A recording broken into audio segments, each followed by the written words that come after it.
Installez-vous confortablement. En fait, vous pouvez aussi avoir une chaise, Monica, si jamais, parce qu'on risque de faire beaucoup assis. Des fois, on fera debout, mais aujourd'hui, je pense qu'on restera assis. Aujourd'hui, on va commencer un petit peu cette pratique d'exploration perceptive et corporelle, ce qui, en d'autres termes, peut aussi s'apprêter un petit peu à de la méditation. Donc, ça dépend sur quoi on met l'accent. Si on met l'accent plutôt sur l'écoute sans objectif, ça deviendra plus une pratique méditative. Si on met l'accent plutôt sur jouer avec certains principes, mettre l'accent volontairement sur certains accents, voire de jouer un petit peu avec, ça sera plutôt une pratique de cultivation de principes et de notre attention. Donc, c'est des choses qui sont très proches l'une de l'autre, mais il y a néanmoins une petite différence. Donc, souvent, on va ici aussi plutôt mettre l'accent sur jouer avec les principes pour essayer de les acquérir et de les sentir plus et de les développer de plus en plus. Il y a quelqu'un qui veut s'ajouter.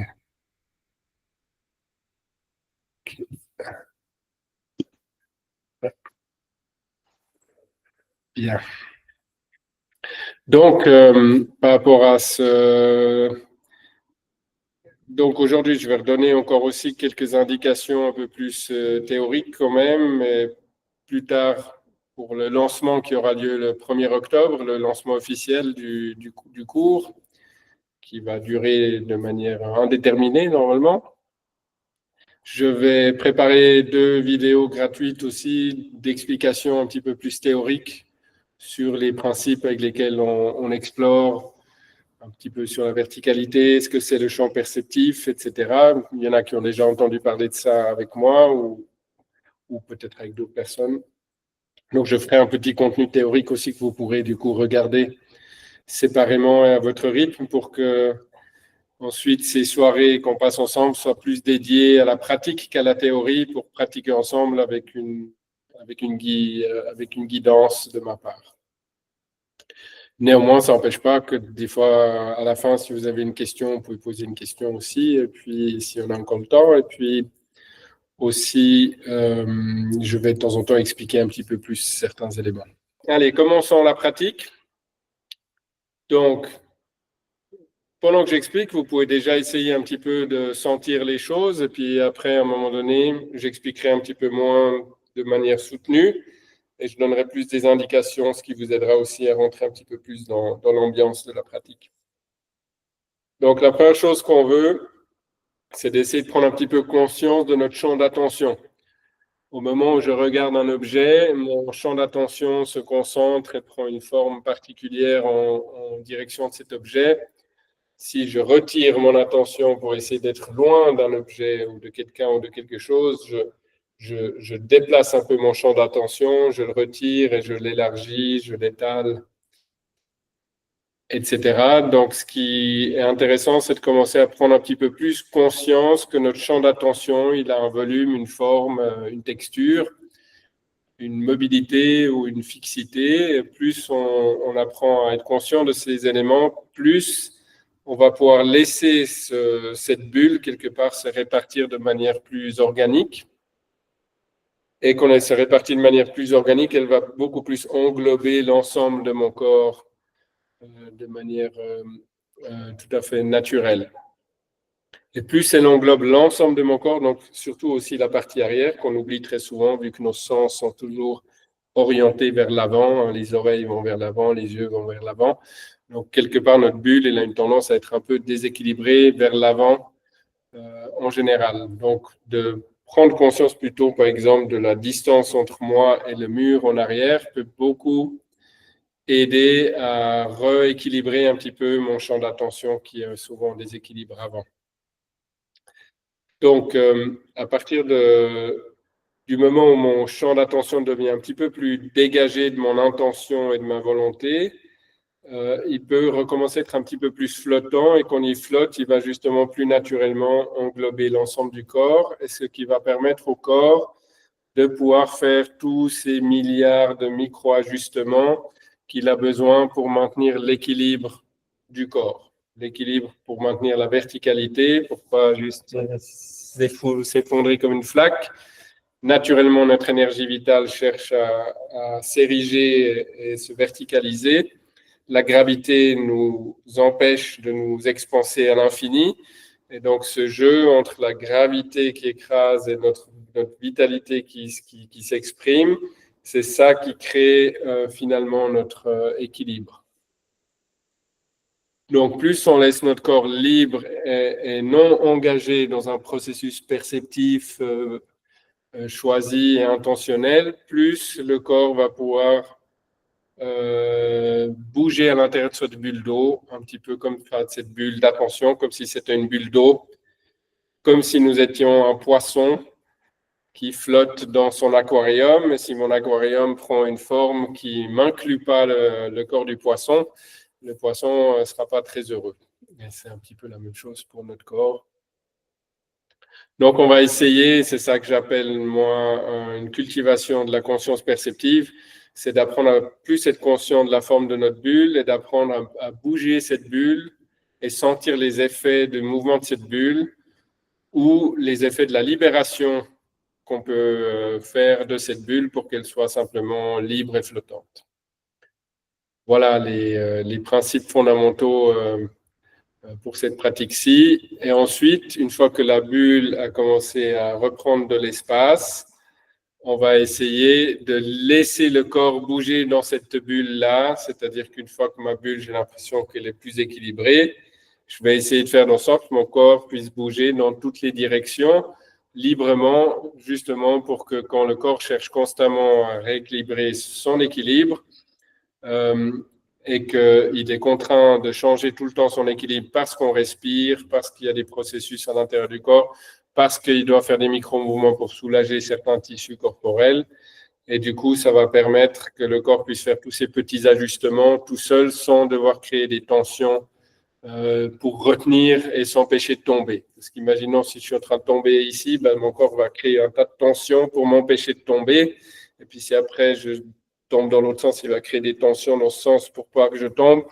Et petit à petit, on peut en fait créer un ensemble de tensions qui fait que le corps est de plus en plus en risque d'être en déséquilibre tout le temps.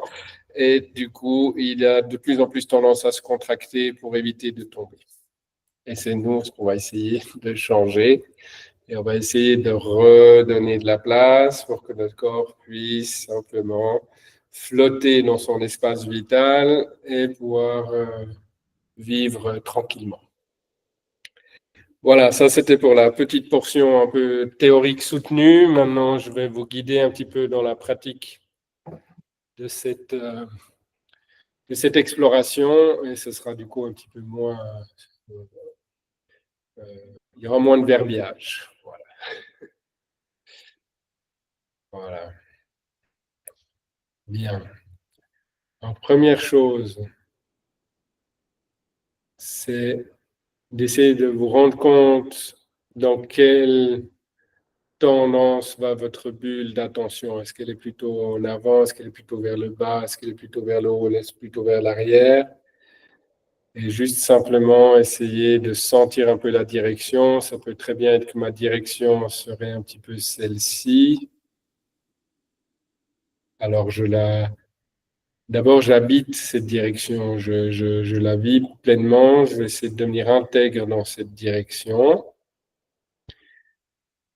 Si j'ai la chance, je vais constater que dans cette direction, il y a une tension, et dans cette tension, il y a une activité qui crée cette tension. Et si j'arrive à découvrir quelle partie de mon corps est en train d'exprimer cette activité, éventuellement, j'arrive à relâcher cette activité. Et si j'arrive à relâcher cette activité, d'un coup, mon corps est libéré de cette monodirection et il va recommencer à flotter librement et à changer le poids du corps d'un endroit à l'autre. Avoir constamment des tensions, c'est normal. Le corps est tout le temps en tension, simplement que cette tension se déplace constamment à travers le corps pour maintenir l'équilibre et la verticalité. Donc, petit à petit, on va essayer de ne pas rester fixé sur une tension quelconque, quoi qu'elle soit, mais de vraiment apprendre à la laisser se déplacer. Par exemple, je vais vous le mimer un petit peu plus grand. Imaginons que je suis tendu ici. Si elle se déplaçait, ça ferait. Et elle se déplace, elle se déplace, elle se déplace constamment et petit à petit, elle se déplace tellement librement qu'on n'ait plus l'impression que c'est vraiment une tension qui est très active parce que ça devient plutôt un flot. Et c'est là que ça devient plus agréable et plus intéressant et c'est là que ça ressemblera plus à de la méditation ou simplement on laisse le corps vivre dans son flot de tension qui se déplace. Donc des fois, c'est très évident, on a une tension qui est très claire et on peut l'utiliser pour explorer. Le problème d'une tension qui est trop vive, qui est trop intense, des fois elle est trop fixée, donc elle n'arrivera pas à bouger du tout, donc elle sera difficile pour l'utiliser comme jouet d'exploration. Dans ce cas-là, des fois, je peux jouer avec une tension qui est un petit peu plus légère, plus fine, et puis essayer de laisser cette tension un petit peu s'intensifier, se libérer, se réintensifier, se libérer, et ensuite sentir que de cette tension ici, elle peut se déplacer ici, retendre ici, se rouvrir là, retendre ici, se redégager. Et petit à petit, on se rend compte à quel point cette tension est justement tout le temps en train de se déplacer et va de moins en moins dans les extrêmes.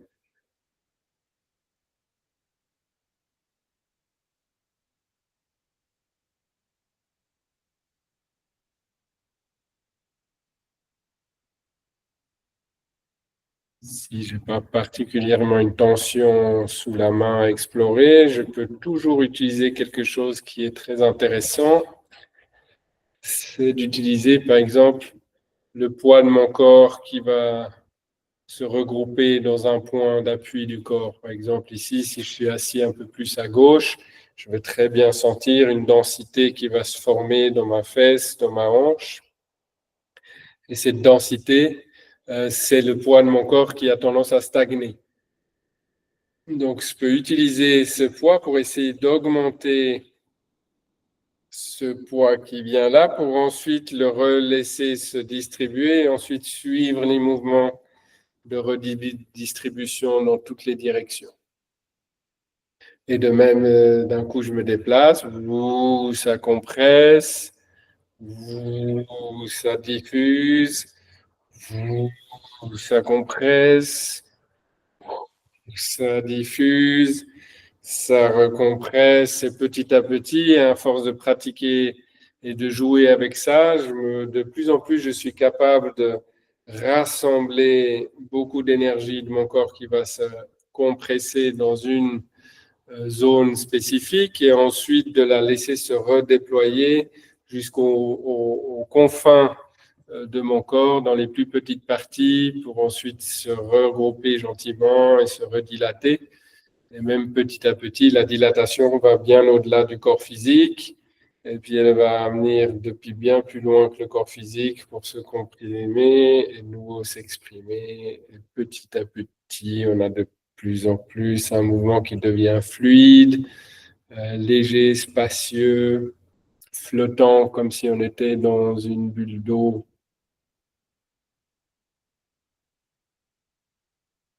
Voilà, c'est des petites choses à jouer avec. Une autre chose avec laquelle je peux jouer, je peux par exemple prendre ma main, la poser sur ma joue, donner une petite impulsion et essayer de laisser le corps se rebalancer comme un balancier que je laisse en fait se rebalancer et j'observe du coup les réactions, tout ce qui se passe dans mon corps, qu'est-ce qui arrive à suivre, qu'est-ce qui n'arrive pas à suivre, qu'est-ce que j'ai promis, où c'est que j'ai mis trop d'énergie, où c'est que j'ai pas mis d'énergie. qu'est-ce qui est fluide, si ça reste toujours dans le horizontal, si ça reste toujours dans le vertical, si ça bouge bien dans toutes les directions de l'espace. Et ça, de nouveau, c'est simplement, j'envoie une vague à travers mon corps pour explorer finalement ces répercussions.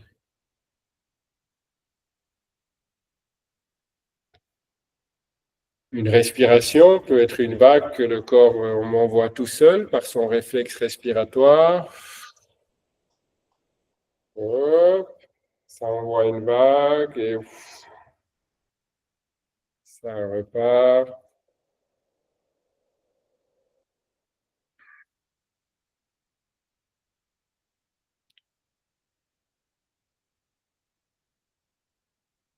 Alors, il est toujours intéressant aussi de sentir quand on bouge comme ça, que d'un coup, une sensation devient très proéminente, très active, très forte.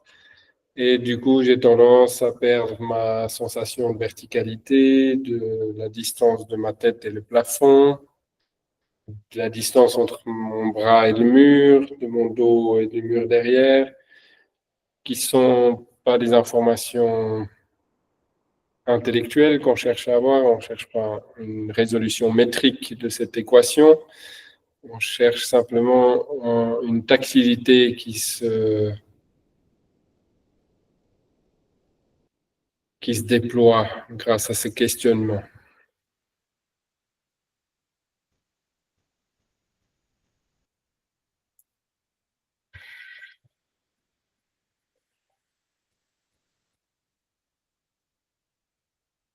Donc, je sens mon corps qui se vide par une respiration, qui se remplit. Je sens l'effet de vague, de la compression et ensuite de nouveau de l'expansion.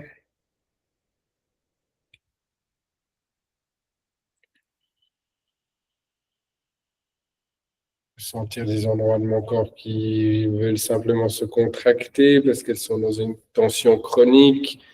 Elles cherchent désespérément à terminer un mouvement de contraction pour pouvoir changer de direction. Plus j'arrive à sentir dans quelle direction ça se contracte, plus le mouvement va se retransformer dans quelque chose d'autre. Si je sens pas les directions, ça va souvent se figer, s'arrêter, se cristalliser dans le temps. Et des fois, quand on a plusieurs tensions qui sont imbriquées, il va être très difficile de découvrir quelles sont les directions que je n'arrive pas à accepter de laisser s'exprimer.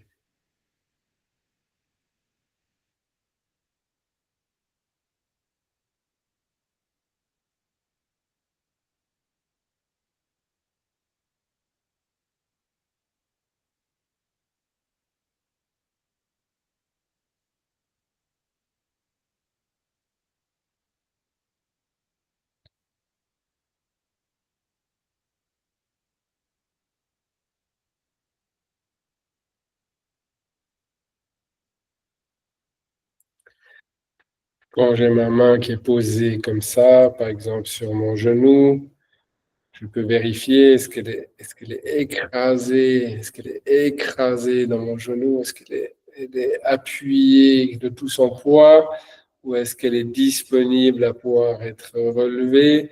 C'est pas grave si elle n'est pas disponible, ce qui compte, c'est la conscience de son indisponibilité. Donc, je vais sentir qu'elle n'est pas capable de se relever, de changer de direction. Elle est tellement engagée dans cette pression vers le bas qu'elle peut plus se redresser. Donc, je vais prendre conscience et prendre conscience que ça, c'est de nouveau une activité. C'est une activité inconsciente, probablement. C'est une activité. Si je découvre quelle est l'activité, je laisse l'activité circuler et ma main redevient légère. Donc, régulièrement, constater quand quelque chose s'est arrêté dans votre corps, c'est s'il y a beaucoup de poids, beaucoup de densité, beaucoup de lourdeur, c'est souvent que quelque chose ne circule pas, n'est pas en mouvement.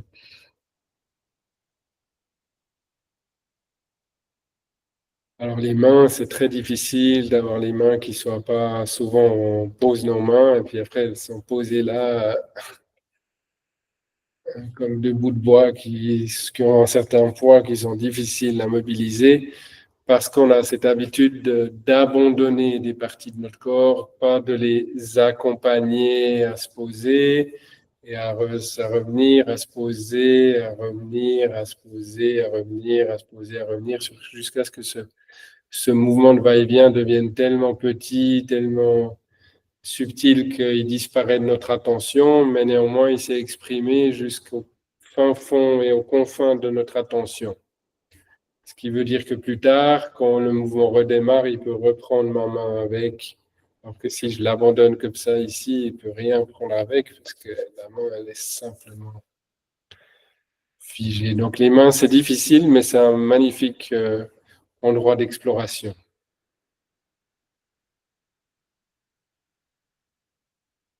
Plus on explore les mains, plus on se rend compte que les mains, par leur contact avec le corps ou le sol ou quelque objet que ce soit, va permettre un retour d'énergie de l'objet ou du sol vers l'épaule qui va soutenir l'épaule pour pas qu'elle soit écrasée. L'épaule elle-même va renvoyer cette énergie dans la main qui ensuite va retoucher la gravité, va remonter. À la fin, c'est un circuit qui fait qu'il soutient à la fois l'épaule, parce que le mouvement ascendant porte l'épaule et le mouvement descendant, on redynamise la main et puis ça remonte, etc. Et ça permet à ce que finalement les deux éléments soient supportés et portés par ce mouvement de va-et-vient.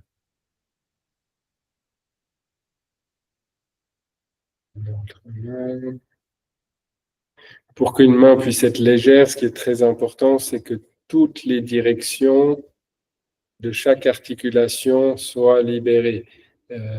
Toutes les directions de mon épaule, toutes les directions de mon coude, toutes les directions de mon poignet, toutes les directions de mes doigts et de mes phalanges, etc.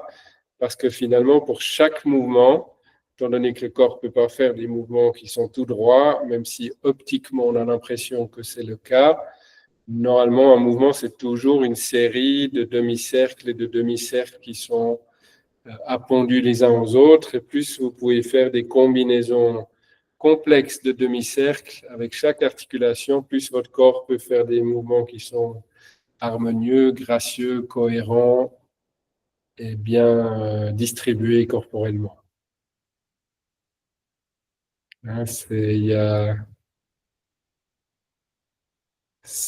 c'est comme une vague, il y a une vague qui va, puis elle s'exprime jusqu'au dernier bout de la petite phalange, et ensuite elle revient, elle se réexprime dans les autres sens. Et chaque mouvement, il a une vague fondamentale qui va dans une direction, mais il a toutes les petites vaguelettes qui vont dans toutes les directions aussi latéralement.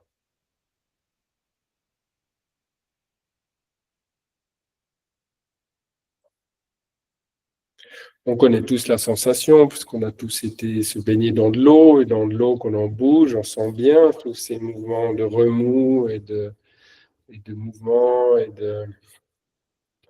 de circulation, de tourbillons, de la force de l'eau qui se déploie autour de nous, contre nous, et de nouveau vers l'espace plus grand.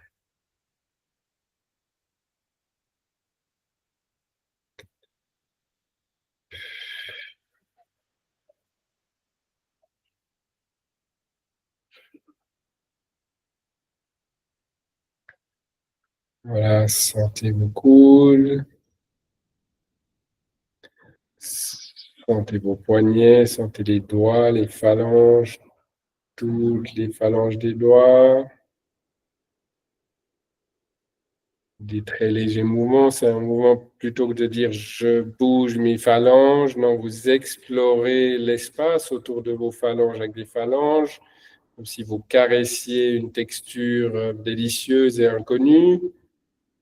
Vous n'êtes pas en train de déplacer robotiquement votre capacité articulaire dans l'espace, non, vous êtes en train de caresser l'espace, être caressé par l'espace autour de vos doigts, de vos mains, ensuite de votre coude, de votre épaule, de votre aisselle, le cou, la poitrine, le haut du dos, l'autre aisselle, le coude, l'avant-bras, les mains, les doigts.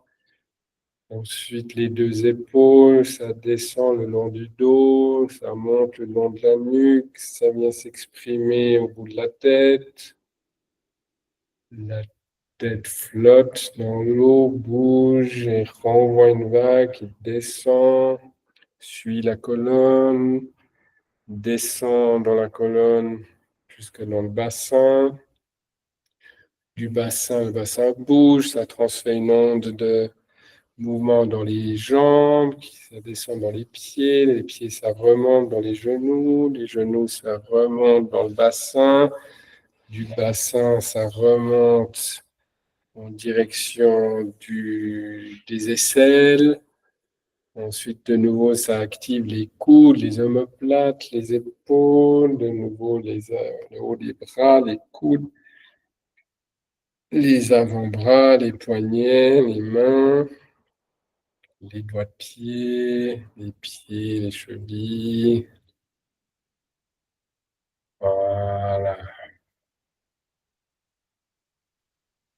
Pensez à bien relâcher de temps en temps la langue, la mâchoire, le front, les yeux. La langue, comme le corps flotte dans l'espace, la langue flotte dans la bouche. Pas besoin de la presser, pas besoin de la tenir, on peut juste la laisser flotter. De même pour les yeux dans vos orbites, vous n'avez pas besoin de serrer vos yeux, vous n'avez pas besoin de tenir vos yeux, ils ne vont pas tomber de vos orbites, vous pouvez les laisser simplement flotter librement dans la cavité orbitale.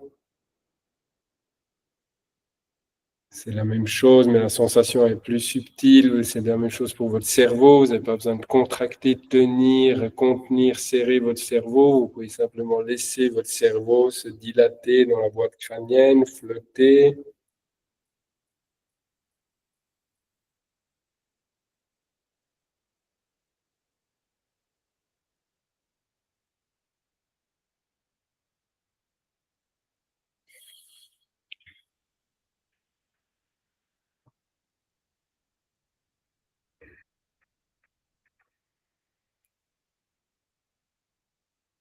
Voilà, sentez les points de contact, les pieds, les mains.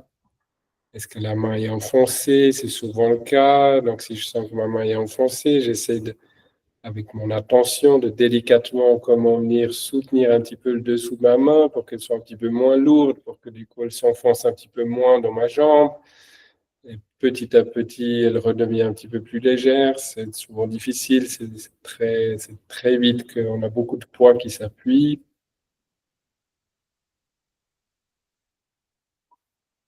On relâche le creux de l'épaule ici, on relâche le creux de l'épaule de l'autre côté. Ça correspond à notre N ici, l'aine, le pli de la jambe. On relâche dans le pli de la jambe et on relâche dans les deux plis des épaules. Et on essaie de sentir les lignes externes de notre corps. L'extérieur des bras, l'extérieur des jambes, l'extérieur du pied, je veux dire par là l'extérieur, la ligne externe du pied, la ligne externe de la jambe, la ligne externe des bras. Maintenant, j'essaye de simplement bouger un petit peu en utilisant les lignes externes de mes bras et de mes jambes pour imprimer un léger mouvement. Je bouge mes bras, mes jambes depuis la ligne externe. Voilà, très bien, jusqu'au bout des doigts, des petits doigts. Ensuite, je change, je bouge depuis la ligne interne. Donc, cette fois, c'est la ligne qui part vers le pouce. C'est l'intérieur du pied, c'est l'intérieur de la jambe, c'est l'intérieur du bras. Et je bouge un petit peu par l'intérieur de mes bras.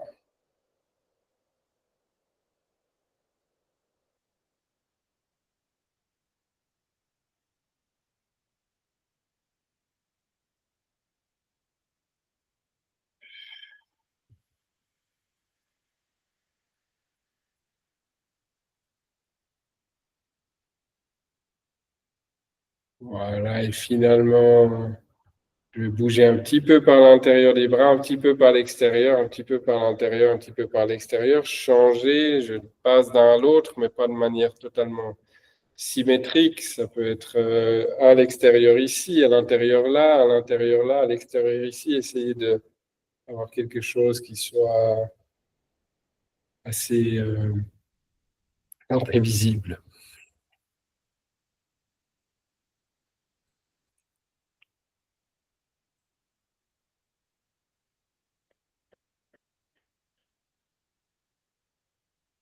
Voilà, sentez s'il y a de l'espace entre vos doigts de pied, s'il n'y a pas d'espace, sentez la contraction.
Voilà, vous bougez un petit peu de manière plus grande, essayez de faire une transition pas trop abrupte, de bouger, agrandir un petit peu le mouvement, du mouvement un petit peu plus grand, le laisser de nouveau ralentir un petit peu plus vers l'intérieur.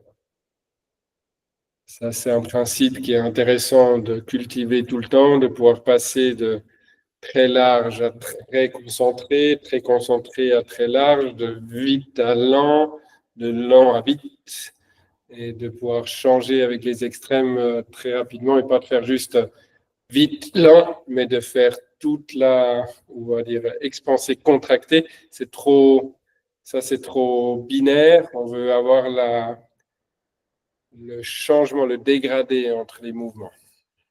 Voilà, essayer de cultiver du dégradé entre les extrêmes, jouer avec les extrêmes et cultiver le dégradé entre deux.